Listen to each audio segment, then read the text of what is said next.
طالبان کے اور دوسرے جو بھی دہشت گردوں کے تنظیمیں ہیں ان کے کیمپ موجود ہیں، لیکن یہ بالکل ہی خرافات ہے. ایسی کوئی بات جو ہے وہ ابھی تک ثبوت کے طور پر پیش نہیں کی گئی. اور نہ ہی یہ جو کہتے ہیں انہیں پتہ نہیں 200 سے زیادہ دہشت گرد نیوٹرلائز کر دیے ہیں، تو اس کا ایویڈنس کہاں ہے؟ آج کل تو سیٹلائٹ کی دنیا ہے. افغانستان کے فوج نے جو پاکستانی فوجی ہلاک کیے ہیں یا زخمی کیے ہیں ان کی تو انہوں نے فوٹیج جاری کر دی ہے، وہ تو سوشل میڈیا پہ سب دیکھ سکتے ہیں. لیکن پاکستان نے کیا کیا ہے اس کے بارے میں کوئی ویڈیو فوٹیج ہمارے سامنے دیکھنے میں نہیں آ رہی. ذبیح اللہ مجاہد صاحب کا بیان آیا ہے کابل سے. انہوں نے کہا ہے کہ بھائی داعش کے ٹھکانے تو خیبر پختونخوا اور بلوچستان میں موجود ہیں، وہ تو یہاں افغانستان میں ہے ہی نہیں. اور یہ بات جو ہے پہلے بھی ہم کہہ چکے ہیں کہ پاکستان داعش کو اور آئیسس جو ہے خورسان اس کو استعمال کر رہا ہے نہ صرف پاکستان کے اندر بلوچ سرمچاروں کے خلاف، بلوچ آزادی پسندوں کے خلاف، بلکہ ان کے ذریعے یہ کہلوا رہا ہے کہ ڈاکٹر مارنگ بلوچ یا بی وائی سی کی قیادت اور بی ایل اے اور یہ سب جو ہے یہ کافر ہیں، یہ دین سے بے دخل ہو چکے ہیں. اور اس کے علاوہ افغانستان کے اندر بھی آپ جب سنتے ہیں کہ قندھار میں یا کابل میں کوئی دھماکہ ہوا ہے تو وہ بھی پاکستانی سپانسرڈ آئی ایس خورسان کی کارستانی ہوتی ہے، اور وہ اس کو تسلیم بھی کرتے ہیں آئی ایس خورسان والے. تو یہ جو صورتحال اب چل رہی ہے ٹیٹ فار ٹیٹ کی، اس کا نتیجہ جو ہے وہ کیا ہوگا؟ اس کا نتیجہ ایک تو یہ ہے کہ جس طرح سیونتھ فرنٹیئر کور جو کہ لوگ مارے گئے ہیں جو وہاں بارڈر پہ تھی، کم سے کم ان کے اپنے 13 فوجی جو ہے وہ ہلاک ہوئے ہیں. تو یہ لڑائی تو ابھی چلے گی، کبھی تیز کبھی سست، کیونکہ پاکستان باز نہیں آئے گا، کیونکہ پاکستان کو 2 باتیں ہضم نہیں ہو رہی. سب سے پہلے تو پاکستان کو یہ بات ہضم نہیں ہو رہی کہ طالبان جو ہے وہ ان کے اشاروں پر ناچنے سے انکار کر چکے ہیں. طالبان اپنی خود مختار سوورن فورن پالیسی اور انٹرنل معاملات میں پاکستان کی مداخلت قبول نہیں کر رہے، پہلے دن سے نہیں کر رہے. ٹھیک ہے، تو پہلی تو بات یہ ہے کہ پاکستان سے یہ بات ہضم نہیں ہو رہی. دوسری بات جو ہے وہ ہے کہ افغانستان اور ہندوستان کے دن بدن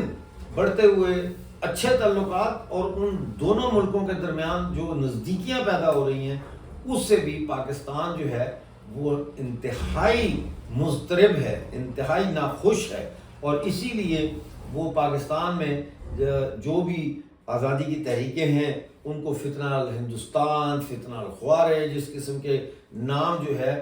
وہ دے کر ان کو انڈیا کے ساتھ اور افغانستان کے ساتھ نتھی کرنا چاہتا ہے. یہ پاکستان کی بہت بڑی شکست ہے جنگی محاذ کے ساتھ ساتھ ڈپلومیٹک محاذ پہ بھی، کہ وہ افغانستان اور ہندوستان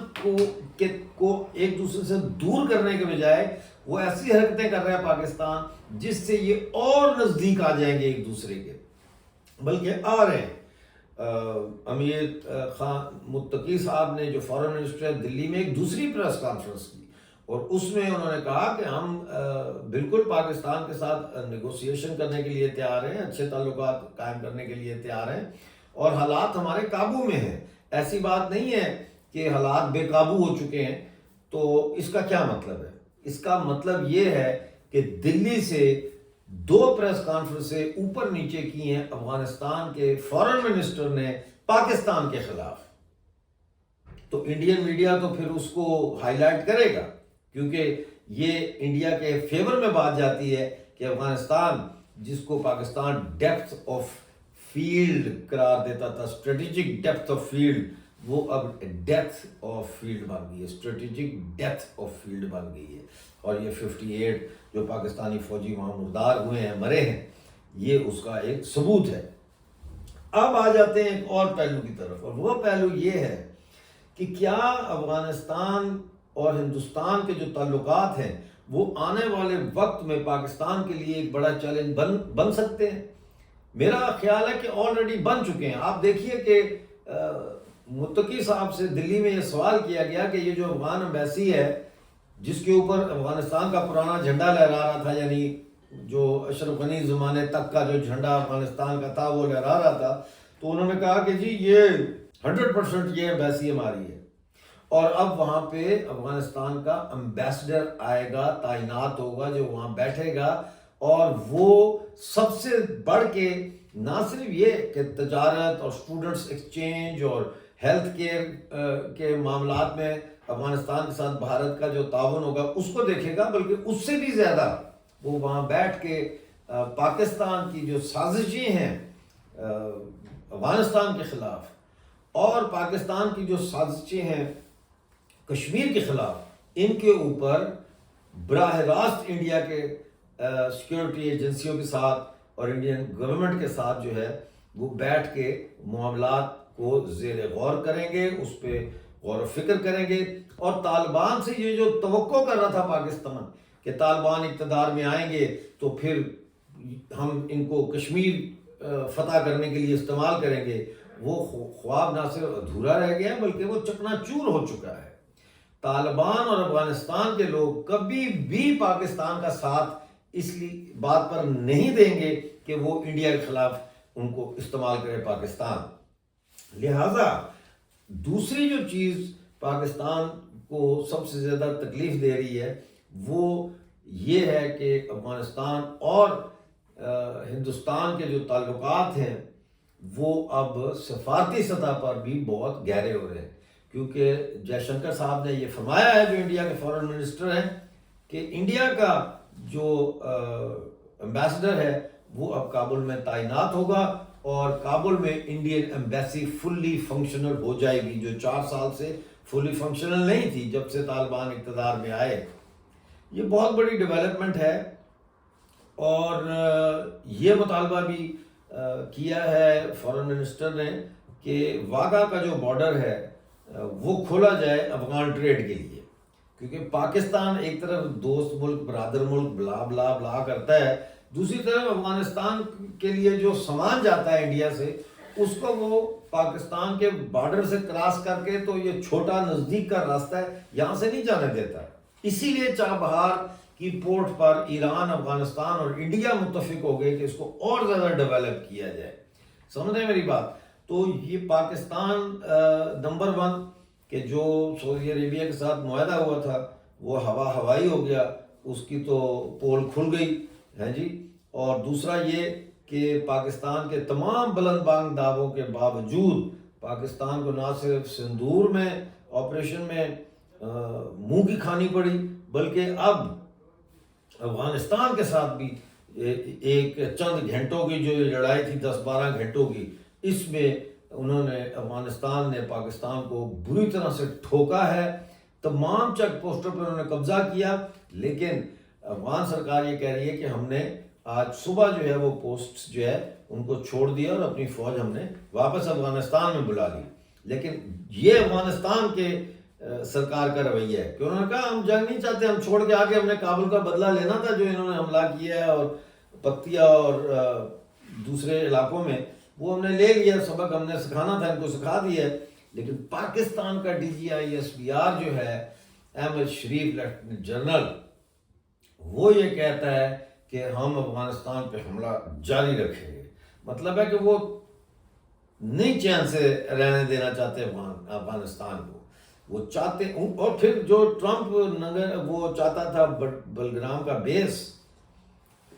یہ وعدہ کر کے آئے تھے کہ جی ہم رجیم چینج کریں گے، طالبان کے اندر سے ہی دوسرے طالبان کو لائیں گے اور آپ کو ہم لے دیں گے بگرام بیس۔ وہ بگرام بیس کا معاملہ بھی ان سے نہیں ہو سکا، یہ رجیم چینج کرنے میں ناکام ہو گئے، اسی لیے یہ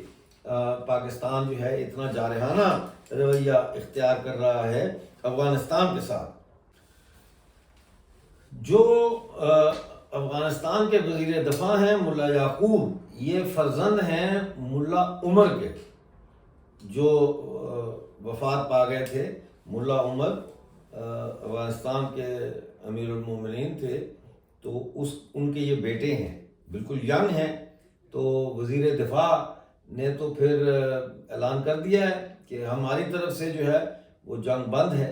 اگر پاکستان باز نہ آیا تو محاذ پھر کھلے گا. اور میں آپ کو یہ بتا رہا ہوں کہ یہ بلوچستان کے آزادی پسندوں کی بدقسمتی ہے کہ آپریشن سندور ہوتا ہے تو 4 دن میں بند ہو جاتا ہے، پاک افغان جنگ ہوتی ہے تو وہ 12-14 گھنٹوں میں بند ہو جاتی ہے. اگر یہ جنگ طوالت پکڑے اور اگر افغانستان سے جیسے یہ چمن میں گھس گئے تھے، چاغی میں یہ افغان فوجیں گھس گئی تھیں، اگر یہ وہاں بیٹھ جائیں اور جنگ کے میدان کو زیادہ پھیلائیں اور جنگ کو طوالت دیں تو پھر بلوچ جو آزادی پسند تنظیمیں جو لڑ رہی ہیں، جو پاکستان کی عدالتوں اور پاکستان کے آئین کے اندر رہتے ہوئے ایک قسم کی مصالحت پسندانہ جو جدوجہد ہے اس کو ترک کر چکے ہیں، جو پارلیمنٹ کو ترک کر چکے ہیں، جو اسمبلیوں کی سیاست کو ترک کر چکے ہیں، جو مسلح جدوجہد کر رہے ہیں، ان کو یہ بڑا فائدہ ہو سکتا تھا دونوں صورتوں میں کہ وہ پاکستانی فوج کے خلاف جو ہے وہ مزید محاذ کھولتے. لیکن وہ پاکستان کو جو خطرہ تھا وہ اس وقت لگتا ہے کہ وہ خطرہ ٹل گیا، اس کے باوجود کہ BLA نے کل اعلان کیا تھا کہ پاکستانی فوج کے جو بھی ٹرانسپورٹ ہے، جو حکومت لے کے جاتی ہے، سپلائی لے کے جاتی ہے، اس کو ٹارگٹ کیا جائے گا. اور انہوں نے ایک بلینکٹ بین لگا دیا تھا، یعنی مکمل انہوں نے بین لگا دیا تھا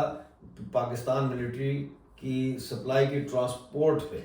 تو وہ بین جو ہے کتنا عرصہ جاری رہتا ہے وہ بھی دیکھنا ہے. جس کے ساتھ ساتھ جیسے آپ کو پتہ ہے کہ زہری کے گرد جو ہے وہ گھیرا تنگ ہو رہا ہے پاکستانی فوج کا، اور اگر بلوچ سنم-4 پاکستانی فوج کے خلاف ایک اور محاذ سیکنڈ فرنٹ نہیں کھولتے تو پھر زہری میں کنٹرول جو ہے وہ رکھنا بڑا مشکل ہو جائے گا ملٹری پوائنٹ آف ویو سے.